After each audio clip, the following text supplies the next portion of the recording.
New social മൂവ്മെൻറ്റുകളെക്കുറിച്ചാണ് കഴിഞ്ഞ വീഡിയോയിൽ നമ്മൾ വിശദമായി പറഞ്ഞത്. ഇനി നമ്മൾ പറയുന്നത് ന്യൂ സോഷ്യൽ മൂവ്മെൻറ്റ് ഇൻ ഇന്ത്യയിൽ ഉണ്ടായ ന്യൂ സോഷ്യൽ മൂവ്മെൻറ്റിനെ കുറിച്ചാണ് ഇനി നമ്മൾ ഈ വീഡിയോയിൽ പറയുന്നത്. 1960-കൾക്ക് ശേഷം ലോകത്ത് പുതിയ സാമൂഹ്യ പ്രസ്ഥാനങ്ങൾ ഉയർന്നു വന്നു എന്ന് നമ്മൾ കഴിഞ്ഞ വീഡിയോയിൽ വളരെ വിശദമായി പറയുണ്ടായി. അതിൻ്റെ ഭാഗമായിട്ട് ഇന്ത്യയിലും 1970-കളുടെ തുടക്കം മുതൽ തന്നെ പുതിയ സാമൂഹ്യ പ്രസ്ഥാനങ്ങൾ ഉണ്ടായി. ഈ പ്രസ്ഥാനങ്ങൾ, പുതിയ സാമൂഹ്യ പ്രസ്ഥാനങ്ങൾ ഇന്ത്യയിലെ രാഷ്ട്രീയ പാർട്ടിയുടെയോ ഏതെങ്കിലും രാഷ്ട്രീയ പാർട്ടിയുടെയോ അല്ലെങ്കിൽ ആ രാഷ്ട്രീയ പാർട്ടികളുടെ ട്രേഡ് യൂണിയനുകളുടെയോ അല്ലെങ്കിൽ ആ പാർട്ടികളുടെ ബഹുജന സംഘടനാ സംവിധാനങ്ങളുടെയോ നേതൃത്വത്തിലല്ല ഉണ്ടായി വന്നത്. അതേ സമയത്ത് ബഹുജനങ്ങളാൽ, ആ ബഹുജനങ്ങളുടെ സിവിൽ സമൂഹത്തിൽ നിന്നാണ് പരിണമിച്ചുകൊണ്ട് ഉയർന്നു വന്നത്. ഈ പ്രസ്ഥാനങ്ങളുടെ പ്രത്യേകതയും അതാണ്. രാഷ്ട്രീയ പാർട്ടികൾക്ക് കീഴിലല്ല, രാഷ്ട്രീയ പാർട്ടികളുടെ അടിസ്ഥാനത്തിലല്ല, അതിനപ്പുറത്തേക്ക് ബഹുജനങ്ങളിൽ നിന്ന് തന്നെയാണ് ഈ പാർട്ടികൾ ഉയർന്നു വരുന്നത്. ഈ പ്രസ്ഥാനങ്ങൾ ഇന്ത്യൻ ജനാധിപത്യത്തിൽ ഒരു പുതിയ വ്യവഹാരത്തിന് തുടക്കമിട്ടു. തെരഞ്ഞെടുപ്പുകളുടെയും രാഷ്ട്രീയ പാർട്ടികളുടെയും പ്രാതിനിധ്യ സ്ഥാപനങ്ങൾക്കുമപ്പുറം അവർ രാഷ്ട്രീയത്തിൻ്റെ രംഗം തന്നെ വിപുലീകരിച്ചു. തെരഞ്ഞെടുപ്പുകളും അതേപോലെ രാഷ്ട്രീയ പാർട്ടികളുടെ പാർലമെൻ്ററി ജനാധിപത്യത്തിലെ പ്രാതിനിധ്യ സ്ഥാപനങ്ങൾക്കുമപ്പുറം അവർ രാഷ്ട്രീയ പ്രവർത്തനത്തിൻ്റെ രംഗം കൂടുതൽ വിപുലീകരിക്കുകയാണ്. അധികാര സ്ഥാനങ്ങൾക്ക് വേണ്ടിയല്ല, സാമൂഹ്യ പ്രശ്നങ്ങളിലായിരുന്നു ഈ പാർട്ടികൾ ശ്രദ്ധ കേന്ദ്രീകരിച്ചത്. ഉപജീവന മാർഗം, വിലക്കയറ്റം, അഴിമതി, ഭരണകൂട അതിക്രമങ്ങൾ, സ്ത്രീകളുടെ അവകാശങ്ങൾ, പട്ടികജാതി പട്ടികവർഗ അവകാശങ്ങൾ, വിവരാവകാശം, ഭൂമി കയ്യേറ്റത്തിനെതിരെ, പാരിസ്ഥിതിക സംരക്ഷണത്തിന് വേണ്ടി തുടങ്ങിയ കാര്യങ്ങൾ നേരിടുന്നതിന് പുതിയ രാഷ്ട്രീയ സമരമുറകൾ അവതരിപ്പിക്കുകയാണ് ഇവർ ചെയ്തത്. അതല്ലാതെ അധികാര സ്ഥാനങ്ങളിലോ പാർലമെൻ്ററി പ്രാതിനിധ്യങ്ങൾക്കോ വേണ്ടിയല്ല അവർ നിലവിൽ വരുന്നത്. ഈ പ്രശ്നങ്ങൾ ഉയർത്തിക്കൊണ്ട് ഭൂരഹിതർ, കർഷകർ, അസംഘടിത തൊഴിലാളികൾ, ആദിവാസികൾ, ദളിതർ, കുടിയിറക്കപ്പെട്ടവർ, ദരിദ്രർ, ചെറുകിട സംരംഭകർ, തൊഴിൽ രഹിതരായ യുവാക്കൾ, വനിതാ സംഘങ്ങൾ തുടങ്ങിയ വിഭാഗങ്ങൾ തങ്ങളുടെ ഐഡൻറ്റിറ്റി ഉയർത്തിപ്പിടിച്ചുകൊണ്ട് ഈ പ്രസ്ഥാനങ്ങൾ ആരംഭിച്ചു. ഇങ്ങനെയാണ് ഇന്ത്യയിൽ പുതിയ സാമൂഹ്യ പ്രസ്ഥാനങ്ങൾ ഉയർന്നു വന്നത്. പാർലമെൻ്ററി ജനാധിപത്യം, അഴിമതി, ക്രിമിനൽ വൽക്കരണം, അടിച്ചമർത്തൽ, സാമൂഹ്യ പരിവർത്തനത്തിൽ ഭരണകൂടത്തിൻ്റെ പങ്ക് കുറയുന്നതിൽ ജനങ്ങളുടെ അതൃപ്തി തുടങ്ങിയവ ഇന്ത്യയിലും പുതിയ സാമൂഹ്യ പ്രസ്ഥാനങ്ങളുടെ ഉദയത്തിന് കാരണമായി എന്നാണ് ഇന്ത്യയിലെ പ്രമുഖ രാഷ്ട്രീയ ചിന്തകനായ രജനി കോത്താരി പറഞ്ഞത്. ഏതായാലും ഇന്ത്യയിൽ പ്രധാനമായും നിലവിലുണ്ടായിരുന്ന, അക്കാലത്ത് ഉണ്ടായ വലിയ പ്രസ്ഥാനങ്ങളായി ഉയർന്നു വന്നതിനെയാണ് നമ്മൾ ഇവിടെ എടുത്ത് പരിശോധിക്കുന്നത്. ഒന്ന് ചിപ്കോ മൂവ്മെൻറ്റ്, മറ്റൊന്ന് നർമ്മദ ബച്ചാവോ ആന്തോളൻ, മറ്റൊന്ന് ഏകതാ പരിഷത്ത്, മറ്റൊന്ന് മസ്ദൂർ കിസാൻ ശക്തി സംഗതൻ, മറ്റൊന്ന് ഇന്ത്യ എഗെയിൻസ്റ്റ് കറപ്ഷൻ, മറ്റൊന്ന് ദളിത് ആദിവാസി മൂവ്മെൻറ്റ്. ആദ്യമായിട്ട് നമ്മൾ ചിപ്കോ പ്രസ്ഥാനത്തെയാണ് നോക്കുന്നത്. ഇന്ത്യയിലെ പാരിസ്ഥിതിക സംരക്ഷണ സമര പ്രസ്ഥാനങ്ങളിലൊന്നാണ് ചിപ്കോ പ്രസ്ഥാനം.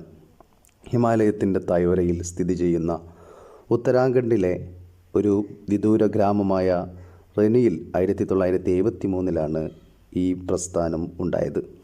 വില്ലേജിനോട് ചേർന്നുള്ള വനത്തിൽ മരം വെട്ടാൻ സർക്കാർ ലൈസൻസുമായി വനം കരാറുകാർ എത്തിയതാണ് സംഭവത്തിന് കാരണമായത്. ഗ്രാമത്തിലെ സ്ത്രീകളായിരുന്നു കരാറുകാരെ വെല്ലുവിളിച്ചത്. മരം വെട്ടുന്നയാളുടെ കോടാലിയിൽ നിന്ന് മരങ്ങളെ സംരക്ഷിക്കാൻ അവർ മരങ്ങളെ ആലിംഗനം ചെയ്തു നിന്നു. അതുല്യമായി ചെറുത്തുനിൽപ്പ് മറികടക്കാനാകാതെ കരാറുകാർ പിൻവാങ്ങേണ്ടി വന്നു. ഗ്രാമീണർക്ക് ഈ വനം എന്ന് പറയുന്നത് വളരെ പ്രധാനപ്പെട്ട അവരുടെ ഉപജീവന പ്രശ്നമാണ്. ആ വനത്തിൽ നിന്ന് അവർക്ക് ഇന്ധനം ലഭിക്കുന്നു, കാലിത്തീറ്റ ലഭിക്കും. ഇന്ധനം എന്ന് പറയുന്നത് അവർക്ക് ഭക്ഷണം ഉണ്ടാക്കാനുള്ള വിറക് ലഭിക്കുന്നു, കാലിത്തീറ്റ ലഭിക്കുന്നു, ഔഷധ സസ്യങ്ങൾ ലഭിക്കുന്നു. അങ്ങനെ തുടങ്ങിയിട്ടുള്ള എല്ലാവിധ ഉറവിടങ്ങളും ഈ എക്കോളജിയിൽ നിന്നാണ് അവർക്ക് കിട്ടുന്നത്.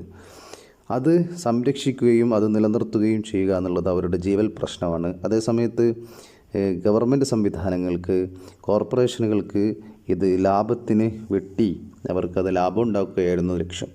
പക്ഷേ അതിന് അനുവദിച്ചില്ല. അവിടെയുള്ള സ്ത്രീകളുടെ വലിയ ചെറുത്തുനിൽപ്പ് മഹാസംഭവമായി മാറി.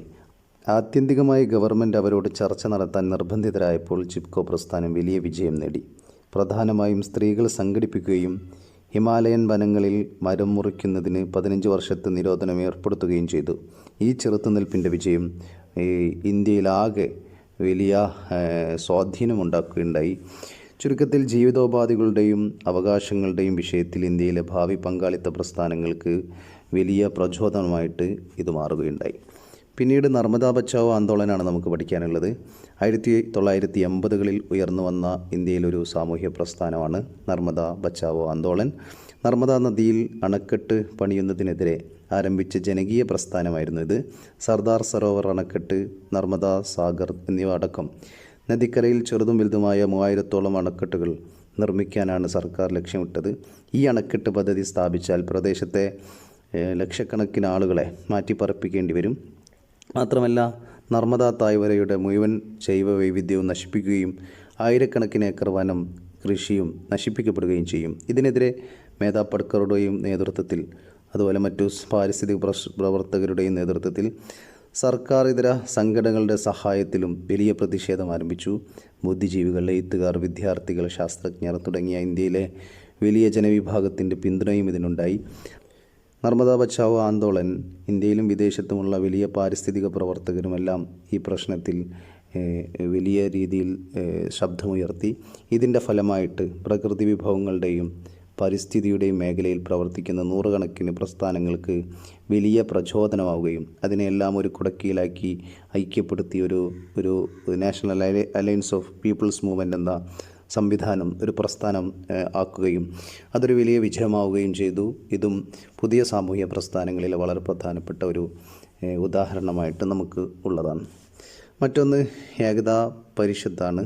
1991 മധ്യപ്രദേശിലെ ഗോളിയോറിൽ ഏകതാ പരിഷത്ത് ഒരു ജനകീയ സംഘടനയായി ഉയർന്നു വന്നു.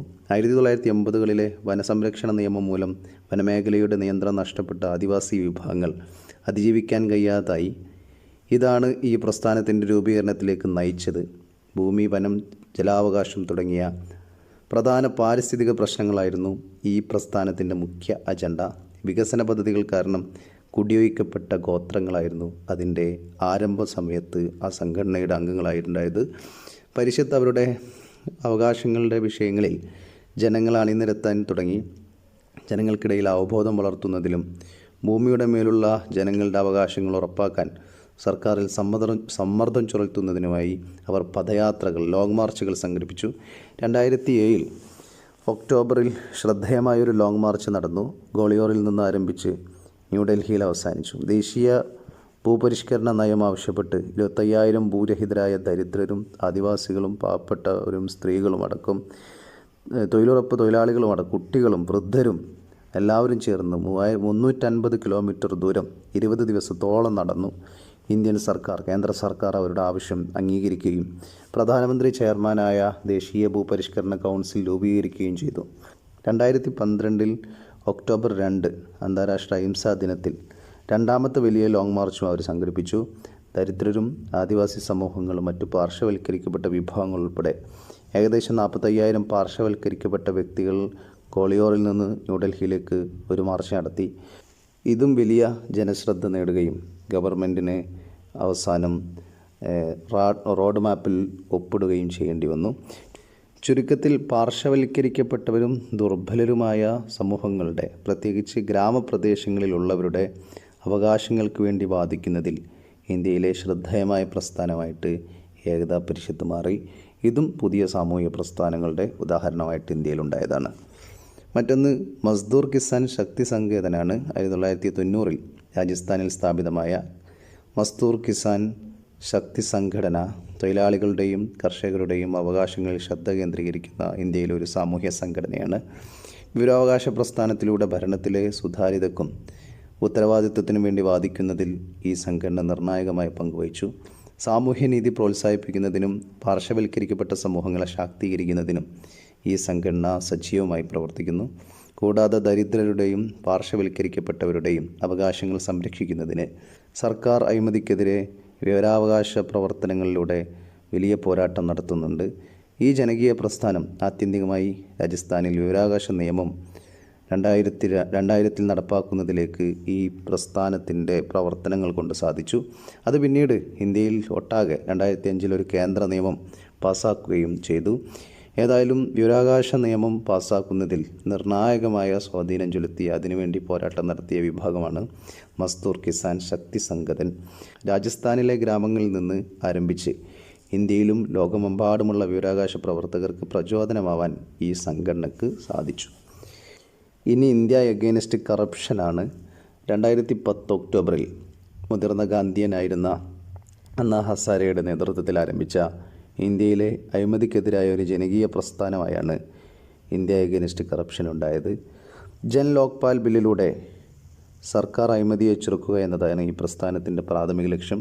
2011 ഏപ്രിൽ 5 ആരംഭിച്ച അണ്ണാ ഹസാരെയുടെ നിരാഹാര സമരം ഉയർത്തിക്കാട്ടിയ ഈ പ്രസ്ഥാനം 2011 ഡിസംബറിൽ പാർലമെൻറ്റിൻ്റെ അധോസഭയിൽ ബില്ല് ചർച്ച ചെയ്ത് പാസ്സാക്കാൻ ഇന്ത്യൻ നിയമനിർമ്മാതാക്കളെ നിർബന്ധിതരാക്കി. ബില്ലിന് 2014 ജനുവരി 1 ഇന്ത്യൻ രാഷ്ട്രപതിയുടെ അംഗീകാരം ലഭിച്ചത്. ഏതായാലും ഈ പ്രസ്ഥാനത്തിന്, ഈ അഴിമതിക്കെതിരെയുള്ള ഈ പ്രസ്ഥാനത്തിന് ഇന്ത്യയിലുടനീളം വലിയ ജനകീയ പിന്തുണ ലഭിക്കുകയുണ്ടായി. ഇനി ദളിത് ആദിവാസി മൂവ്മെൻ്റാണ്. അത് നമ്മുടെ പുസ്തകത്തിൽ കൊടുക്കാത്തത് കൊണ്ടാണ്. അത് വളരെ പ്രധാനപ്പെട്ട സ്വത്വ പ്രസ്ഥാനങ്ങളായിട്ട് ഇന്ത്യയിൽ ഉയർന്നു വന്ന പ്രസ്ഥാനങ്ങളായിരുന്നു ദളിത് ആദിവാസി പ്രസ്ഥാനം. ഒരുപാട് പ്രസ്ഥാനങ്ങൾ അതുമായി ബന്ധപ്പെട്ട് ഉണ്ടായി. ഈ ജയ് ഭീം എന്ന് പറയുന്ന ആശയങ്ങളുമായൊക്കെ ബന്ധപ്പെട്ട് അംബേദ്കറൈറ്റ് പ്രസ്ഥാനങ്ങളൊക്കെ ആ സമയത്ത് ഉണ്ടാവുകയുണ്ടായി. അത് വലിയ സ്വാധീനം ഇന്ത്യൻ സമൂഹത്തിൽ ചെലുത്തുകയും ആ സ്വത്വ പ്രസ്ഥാനങ്ങൾ ഇന്ത്യയിലെ വലിയ പുതിയ സാമൂഹിക പ്രസ്ഥാനത്തിൻ്റെ ഉദാഹരണമായിട്ട് നമുക്ക് പറയാനും പറ്റും. ഇത്രയുമാണ് നമുക്ക് ഈ മോഡ്യൂളിൽ പറയാനുള്ളത്. ഓക്കെ.